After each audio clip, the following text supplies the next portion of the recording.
ஒவ்வொரு அரசு பதவி நியமனத்தின் போதும் வன்னியர்கள் 10.5 விழுக்காடை விட குறைவாகவே பயனடைவதாக பாமக வழக்கறிஞர் பாலு குற்றம் சாட்டியுள்ளார். தமிழ்நாட்டில் இருக்கக்கூடிய அரசு பதவிகளில் உயர் பதவி என்பது குரூப் 1 நியமனம்.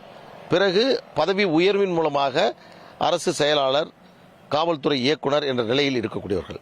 அதில் குரூப் 1 நியமனத்தை பொறுத்தவரையில் ஒவ்வொரு அறிவிப்பிலும், ஒவ்வொரு நோட்டிபிகேஷன்ல மொத்தம் எத்தனை இடங்கள், அது மிக பிற்படுத்தப்பட்டவர்களுக்கு ஒதுக்கிய இடங்கள் எத்தனை, அதில் எத்தனை வன்னியர்களுக்கு கிடைத்தது, இதுதான் இன்றைக்கு அவர்கள் வெளியிட வேண்டும்.